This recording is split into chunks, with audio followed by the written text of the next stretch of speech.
26 ജാനുവരി 1950 അന്നേ ദിവസം ഇന്ത്യ ഒരു പരമാധികാര ജനാധിപത്യ റിപ്പബ്ലിക് രാഷ്ട്രമായിട്ട് മാറി.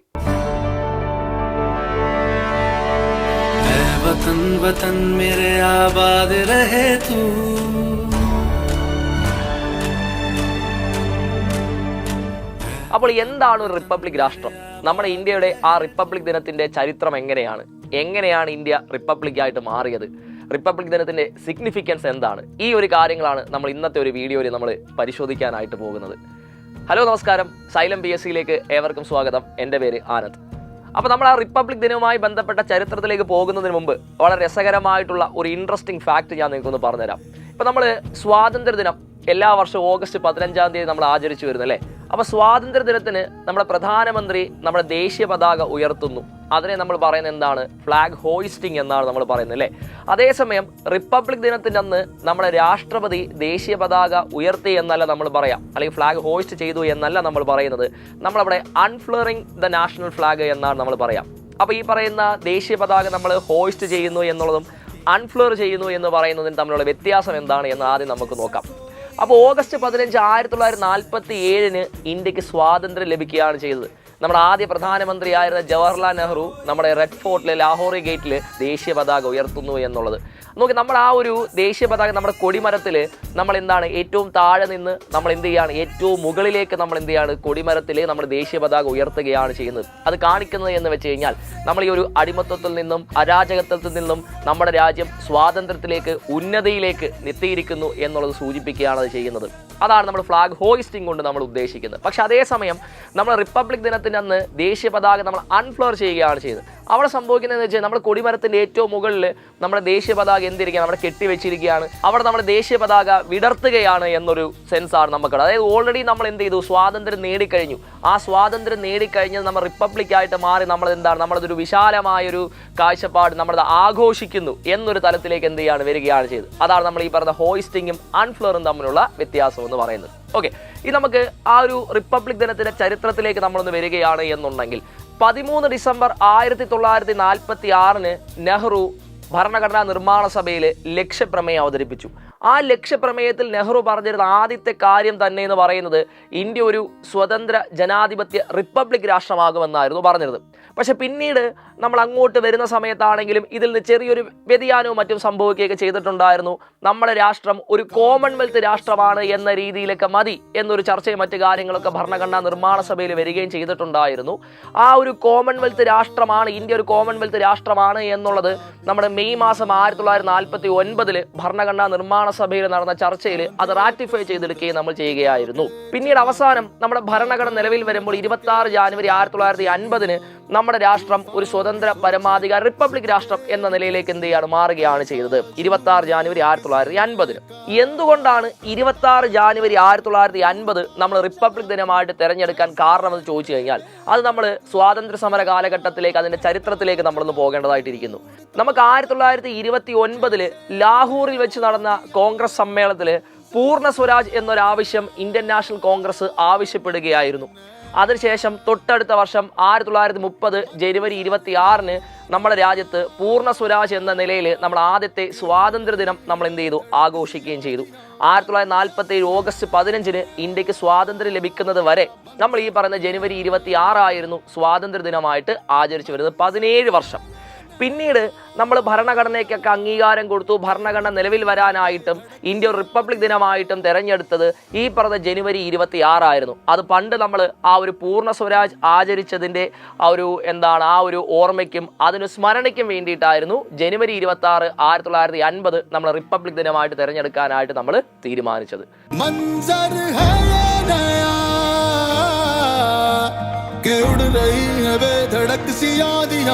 അപ്പോൾ എന്താണ് ഈ ഒരു റിപ്പബ്ലിക് എന്ന വാക്ക് കൊണ്ട് ഉദ്ദേശിക്കുന്നത്? അതിന് നമ്മുടെ രാജ്യത്തുള്ള അതിന്റെ പ്രാധാന്യം എന്താണ് എന്നുള്ളത് നമുക്ക് നോക്കാം. അപ്പോൾ റിപ്പബ്ലിക് എന്ന് പറയുന്നത് നമ്മൾ റെസ് പബ്ലിക്ക എന്ന് പറയുന്ന ഒരു ലാറ്റിൻ വേർഡിൽ നിന്ന് ഉത്ഭവിച്ചതാണ്. അതിന്റെ വേർഡ് മീനിങ് എന്ന് പറയുന്നത്, റെസ് പബ്ലിക്കയുടെ ആ ഒരു വേർഡ് മീനിങ് എന്ന് പറയുന്നത് ദ പബ്ലിക് മാറ്റേഴ്സ് എന്നാണ്. ഓക്കെ, അപ്പൊ റിപ്പബ്ലിക് കൊണ്ട് നമ്മുടെ രാജ്യത്ത് അതിന്റെ സിഗ്നിഫിക്കൻസ് എന്ന് പറയുന്നത് ഒരു തെരഞ്ഞെടുക്കപ്പെട്ട രാഷ്ട്രത്തലവനുള്ള ഒരു രാജ്യമാണ് റിപ്പബ്ലിക് രാജ്യം എന്ന് പറയുന്നത്. അതിപ്പോ എന്താണ് പ്രത്യക്ഷ തെരഞ്ഞെടുപ്പിലൂടെയാകാം, പരോക്ഷ തെരഞ്ഞെടുപ്പിലൂടെയാകാം, എങ്ങനെ വേണമെങ്കിലും ആകാം. പക്ഷെ നമ്മുടെ രാജ്യത്തേക്ക് നമ്മൾ വരികയാണ് എന്നുണ്ടെങ്കിൽ നമ്മുടെ രാഷ്ട്രത്തലവനായിട്ടുള്ള രാഷ്ട്രപതിയെ നമ്മൾ തെരഞ്ഞെടുക്കുന്നത് ഒരു പരോക്ഷ തെരഞ്ഞെടുപ്പിലൂടെയാണ്, ഇൻഡയറക്റ്റ് ഇലക്ഷനിലൂടെയാണ് തെരഞ്ഞെടുക്കുന്നത്. അത് കൃത്യമായ യോഗ്യതയുടെ അടിസ്ഥാനത്തിൽ ആ യോഗ്യതയുള്ള ഇന്ത്യൻ പൗരന്മാരുടെ ഇടയിൽ നിന്നും രാഷ്ട്രപതിയാകാൻ യോഗ്യതയുള്ള ഒരാളെ നമ്മൾ എന്ത് ചെയ്യും, രാഷ്ട്രത്തലവനായിട്ട് നമ്മൾ തെരഞ്ഞെടുക്കുകയാണ് ചെയ്യുന്നത്. രാഷ്ട്രത്തലവനാകാനുള്ള അല്ലെങ്കിൽ രാഷ്ട്രപതിയാകാനുള്ള യോഗ്യത എന്ന് പറയുന്നത് ഭരണഘടന ആർട്ടിക്കിൾ നമ്പർ 58 പറയുന്നത് ഒരു ഇന്ത്യൻ പൗരനായിരിക്കണം, 35 വയസ്സ് തികഞ്ഞിട്ടുണ്ടായിരിക്കണം, ലോക്സഭാ അംഗമാകാനുള്ള യോഗ്യത ഉണ്ടായിരിക്കണം, ഓഫീസ് ഓഫ് പ്രോഫിറ്റ് കൈകാര്യം ചെയ്യാൻ പാടില്ല. ഇത്രയാണ് നമുക്ക് രാഷ്ട്രപതിയാകാനുള്ള യോഗ്യതയായിട്ട് പറയുന്നത്. ഓക്കെ, അപ്പൊ തെരഞ്ഞെടുക്കപ്പെട്ട രാഷ്ട്രത്തലമുള്ള രാജ്യത്തെ നമുക്ക് എന്തെന്ന് വിളിക്കാം, റിപ്പബ്ലിക് രാഷ്ട്രമെന്ന് നമുക്ക് വിളിക്കാം. അതിന്റെ മറ്റൊരു സിഗ്നിഫിക്കൻസ് എന്ന് പറയുന്നത് നമ്മുടെ രാജ്യത്ത് ഒരു ഒരു പ്രിവിലേജ്ഡ് ക്ലാസ്സോ വിഭാഗങ്ങളോ ഒന്നുമില്ല. പ്രിവിലേജ് ക്ലാസ്സോ വിഭാഗങ്ങളോ ഒന്നുമില്ല. എല്ലാവരും എന്താണ്, സമന്മാരായിട്ടുള്ളതാണ്. ആ ഒരു പൊളിറ്റിക്കൽ ഇക്വാളിറ്റി എന്ത് ചെയ്യുന്നു, നമ്മൾ നിലനിർത്തി വരുന്നു. ആ ഒരു പോപ്പുലർ സോവർജിനിറ്റി അല്ലെങ്കിൽ ഈ പറയുന്ന പൊളിറ്റിക്കൽ സോവർജിനിറ്റി, രാഷ്ട്രീയ പരമാധികാരം എന്ന് പറയുന്നത് ആരുടെ കൈവശമാണ്, നമ്മുടെ ജനങ്ങളുടെ കൈവശമാണ്. അതേപോലെ റൂൾ ഓഫ് ലോയും എന്ത് ചെയ്യുന്നു, നിയമവാഴ്ചയും രാജ്യത്ത് നിലനിന്ന് വരുന്നുണ്ട്. നമ്മുടെ രാഷ്ട്രം ഒരു റിപ്പബ്ലിക് രാഷ്ട്രമായതുകൊണ്ട് തന്നെ നമ്മുടെ രാജ്യത്തുള്ള എല്ലാ പബ്ലിക് ഓഫീസുകളും ആർക്ക് തുല്യമായിട്ട് ലഭ്യമാണ്, നമ്മൾ എല്ലാ ഇന്ത്യൻ പൗരന്മാർക്കും തുല്യമായിട്ട് ലഭ്യമാണ്. ഇതാണ് നമ്മൾ ആ ഒരു റിപ്പബ്ലിക് എന്ന വാക്കിന്റെ ആകെ മൊത്തത്തിലുള്ള ഒരു സിഗ്നിഫിക്കൻസ് എന്ന് പറയുന്നത്. അപ്പൊ ചുമ്മാതൊന്നുമല്ല നമ്മുടെ ഭരണഘടനയിൽ ആമുഖത്തിൽ നമ്മൾ റിപ്പബ്ലിക് എന്നൊരു വാക്ക് നമ്മൾ ഉൾക്കൊള്ളിച്ചിരിക്കുന്നത്. നമ്മുടെ ആദ്യത്തെ രാഷ്ട്രപതിയായിട്ട് നമ്മൾ ഡോക്ടർ രാജേന്ദ്ര പ്രസാദിനെ 24 ജാനുവരി 1950 തിരഞ്ഞെടുക്കുകയും ചെയ്യുന്നു. അദ്ദേഹം 26 ജാനുവരി 1950 എന്ത് ചെയ്യാണ്, രാഷ്ട്രപതിയായിട്ട് സ്ഥാനം ഏറ്റെടുക്കുകയായിരുന്നു ചെയ്തത്. പക്ഷെ നമ്മൾ ഇന്ത്യ സ്വതന്ത്രമായ സമയത്ത് നമ്മുടെ ഇന്ത്യ എന്ന് പറയുന്ന രാജ്യം ഒരു റിപ്പബ്ലിക് രാജ്യമായിരുന്നില്ല. അന്ന് നമ്മൾ നമുക്കൊരു ഡൊമൈനൻ സ്റ്റാറ്റസിലൊക്കെ ആയിരുന്നു. ആ ഡൊമൈനൻ സ്റ്റാറ്റസ് നമ്മൾ ഉദ്ദേശിക്കുന്നത് വെച്ചാൽ നമ്മൾ നമ്മുടെ ബ്രിട്ടീഷ് ഭരണാധികാരിയുടെ ആ ഒരു പരമാധികാരം അംഗീകരിച്ചുകൊണ്ട് സ്വതന്ത്രമായിട്ട് നിലനിൽക്കുന്ന ഒരു രാഷ്ട്രം എന്ന തലത്തിലായിരുന്നു. നമുക്ക് അന്ന് കിങ് ജോൺ 6 ബ്രിട്ടീഷ് ഭരണാധികാരിയായിട്ട് നമുക്കുണ്ടായിരുന്നത്. അദ്ദേഹത്തിന് വേണ്ടിയിട്ട് നമ്മൾ ഇന്ത്യയിൽ കാര്യങ്ങളൊക്കെ നോക്കി നടത്തുന്നതിന് വേണ്ടിയിട്ട് ഗവർണർ ജനറൽ ഉണ്ടായിരുന്നു. ആ സമയത്ത് governor general Lord mount batten ആയിരുന്നു. പിന്നീട് ഗവർണർ ജനറൽ ശ്രീ രാജഗോപാലാചാരി ആയി മാറുകയും ചെയ്യുകയുണ്ടായിരുന്നു.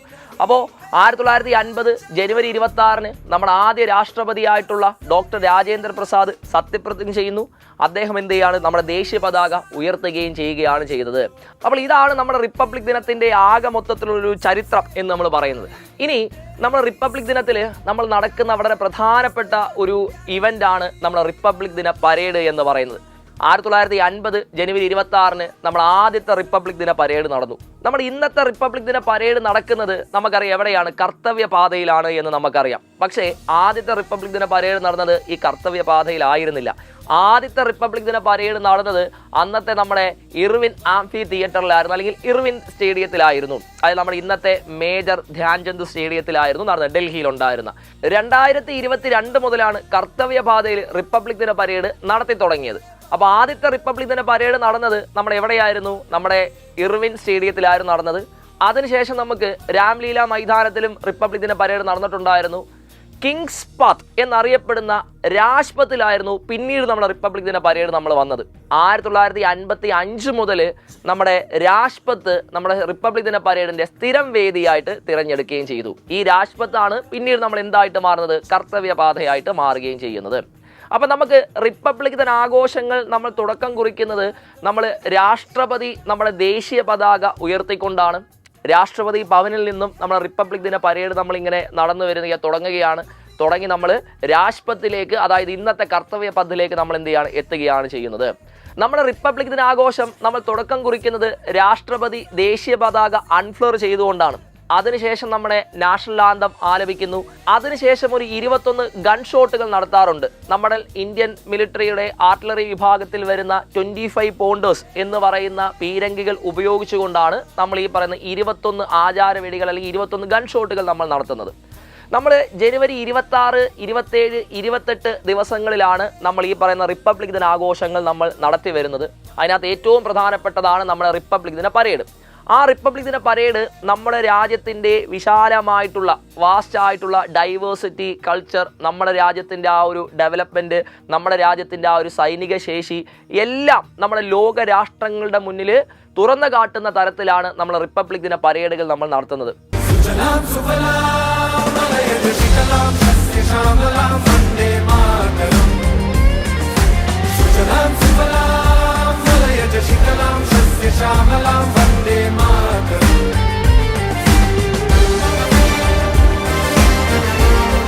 നമ്മുടെ ആദ്യത്തെ റിപ്പബ്ലിക് ദിന പരേഡിൽ ഏകദേശം 3000-ഓളം സൈനികർ, നമ്മുടെ ആർമി, നേവി, എയർഫോഴ്സ് എല്ലാത്തിൻ്റെയും 3000-ഓളം സൈനികരും അതേപോലെ തന്നെ 100 യുദ്ധവിമാനങ്ങളും പങ്കെടുത്ത ഒരു വിശാലമായിട്ടുള്ള അതിഗംഭീരമായിട്ടുള്ള ഒരു റിപ്പബ്ലിക് ദിന പരേഡായിരുന്നു നമുക്ക് ആദ്യത്തെ റിപ്പബ്ലിക് ദിന പരേഡ്. നമുക്ക് അന്ന് നമ്മൾ മുഖ്യാതിഥിയായിട്ട് വന്നിരുന്നത് നമ്മുടെ ഇന്തോനേഷ്യയുടെ രാഷ്ട്രപതിയായിരുന്ന സുകർണയായിരുന്നു വന്നത്. പിന്നീട് അതിനുശേഷം പല റിപ്പബ്ലിക് ദിന ആഘോഷങ്ങളിലും നമുക്ക് മുഖ്യാതിഥികൾ പങ്കെടുത്തിട്ടുണ്ടായിരുന്നു. നമുക്ക് ഏറ്റവും കൂടുതൽ തവണ നമ്മുടെ റിപ്പബ്ലിക് ദിന പരേഡിൽ മുഖ്യാതിഥിയായിട്ട് പങ്കെടുത്തിട്ടുള്ളത് ഫ്രാൻസ് ആയിരുന്നു. ഫ്രാൻസിൻ്റെ രാഷ്ട്രത്തലവനാണ് ഏറ്റവും കൂടുതൽ തവണ പങ്കെടുത്തിട്ടുള്ളത്, 5 തവണ പങ്കെടുത്തിട്ടുണ്ടായിരുന്നു. അതേസമയം നമുക്ക് പല സാഹചര്യങ്ങളിലും ഈ പറയുന്ന റിപ്പബ്ലിക് ദിന പരേഡുകൾ മുഖ്യാതിഥികൾ ഇല്ലാതിരുന്നത് കൊണ്ടായിരുന്നു. നമ്മുടെ ലാൽ ബഹദൂർ ശാസ്ത്രിയുടെ നിര്യാണത്തെ തുടർന്ന് നടന്ന ആ ഒരു സമയത്ത് നടന്ന റിപ്പബ്ലിക് ദിന പരേഡിൽ നമുക്ക് മുഖ്യാതിഥി ഉണ്ടായിരുന്നില്ല. പിന്നീട് അതിനുശേഷം നമ്മൾ കൊറോണയുടെ സമയത്ത് നടന്ന റിപ്പബ്ലിക് ദിന പരേഡിൽ നമുക്ക് മുഖ്യാതിഥികൾ ഉണ്ടായിരുന്നില്ല. അങ്ങനെ പല സാഹചര്യങ്ങളിലും മുഖ്യാതിഥികൾ ഇല്ലാതിരുന്ന റിപ്പബ്ലിക് ദിന പരേഡുകളും ഉണ്ടായിരുന്നു. ഇപ്രാവശ്യത്തെ റിപ്പബ്ലിക് ദിന പരേഡിൽ നമ്മൾ പങ്കെടുക്കുന്നത് യൂറോപ്യൻ യൂണിയന്റെ ടോപ്പ് ലീഡേഴ്സിനെയാണ് നമുക്ക് വരുന്നത്. അതും നമുക്ക് എന്താണ് ചരിത്രത്തിൽ രേഖപ്പെടുത്തേണ്ട തന്നെ ഒരു കാര്യമാണ്. ഏതെങ്കിലും ഒരു രാഷ്ട്രത്തിന്റെ രാഷ്ട്രത്തലവനെയല്ല, കംപ്ലീറ്റ് യൂറോപ്പ് യൂണിയന്റെ രാഷ്ട്രത്തലവന്മാരെയാണ് ഇപ്രാവശ്യത്തെ റിപ്പബ്ലിക് ദിന പരേഡിലേക്ക് നമ്മൾ സ്വാഗതം ചെയ്തിരിക്കുന്നത്. അതിൽ ആരൊക്കെ പങ്കെടുക്കുമെന്നുള്ളത് തീരുമാനമായിട്ടില്ല, എന്നാലും അതൊരു ചരിത്രമായി തന്നെ മാറുമെന്ന് നമുക്ക് എന്ത് ചെയ്യാം, വിശ്വസിക്കാവുന്നതാണ്. റിപ്പബ്ലിക് ദിന ആഘോഷം നമ്മൾ 26, 27, 28 ദിവസങ്ങളിലാണ് നമ്മൾ ആചരിച്ചു വരുന്നത് അല്ലെങ്കിൽ ആഘോഷിക്കുന്നത്. ഇതിൻ്റെ അവസാനം നമ്മൾ ജനുവരി 29-നാണ്. ജനുവരി 29-ന് നമ്മൾ ബീറ്റിംഗ് റിട്രീറ്റ് എന്ന് പറഞ്ഞൊരു ഒരു ക്ലൈമാക്സ് സെറിമണിയോട് കൂടിയിട്ടാണ് റിപ്പബ്ലിക് ദിന ആഘോഷങ്ങൾക്കെല്ലാം നമ്മൾ അവസാനം കുറിക്കുന്നത്. ആ ബീറ്റിംഗ് റിട്രീറ്റിൽ നമ്മൾ ഒരു സ്ലോഗൻ അല്ലെങ്കിൽ ഒരു ഹിമ്മൊക്കെ നമ്മൾ ആലപിക്കും. അതിൻ്റെ ഒരു പേര് എന്ന് പറയുന്നത് എബൈഡ് വിത്ത് മീ എന്നാണ്. അതോടുകൂടിയിട്ട് നമ്മൾ റിപ്പബ്ലിക് ദിന ആഘോഷത്തിൽ ഒരു അവസാനം കുറിക്കുകയുമാണ് ചെയ്യുന്നത്. എല്ലാ വർഷവും നമ്മൾ റിപ്പബ്ലിക് ദിന ആഘോഷങ്ങൾക്ക് എന്തെങ്കിലും ഒരു ആശയങ്ങളും മറ്റും നമ്മൾ സെറ്റ് ചെയ്യാറുണ്ട്. ഈ 2026-ലെ റിപ്പബ്ലിക് ദിന ആഘോഷത്തിൻ്റെ ആശയം എന്ന് പറയുന്നത് 2 എണ്ണമാണ്. ഒന്ന്, നമ്മൾ 150 വർഷത്തെ 150 years ഓഫ് വന്ദേ മാതരം. രണ്ടാമതായിട്ട് ആത്മനിർഭർ ഭാരതാണ്. അപ്പോൾ ഇതാണ് നമ്മുടെ ആ ഒരു റിപ്പബ്ലിക് ദിനവുമായി ബന്ധപ്പെട്ടും റിപ്പബ്ലിക് ദിനത്തിൻ്റെ ചരിത്രവും റിപ്പബ്ലിക് ദിനത്തിൻ്റെ ആ ഒരു സിഗ്നിഫിക്കൻസും എന്ന് പറയുന്നത്. അപ്പോൾ നമ്മൾ ലോക രാഷ്ട്രങ്ങളുടെ മുന്നിൽ നമ്മുടെ രാജ്യത്തിൻ്റെ ആ ഒരു വിശാലമായിട്ടുള്ള ഡൈവേഴ്സിറ്റി, കൾച്ചർ, വികസനം, നമ്മുടെ രാജ്യത്തിൻ്റെ ഐക്യം, അഖണ്ഡത, സൈനിക ശേഷി ഇതെല്ലാം ഉയർത്തിക്കാണിക്കുന്ന തരത്തിലാണ് നമ്മൾ റിപ്പബ്ലിക് ദിന ആഘോഷം നമ്മൾ സെലിബ്രേറ്റ് ചെയ്യുന്നത്. അപ്പോൾ എല്ലാവർക്കും ഒരു നല്ല റിപ്പബ്ലിക് ദിനം ആശംസിച്ചുകൊള്ളുന്നു. ജയ് ഹിന്ദ്.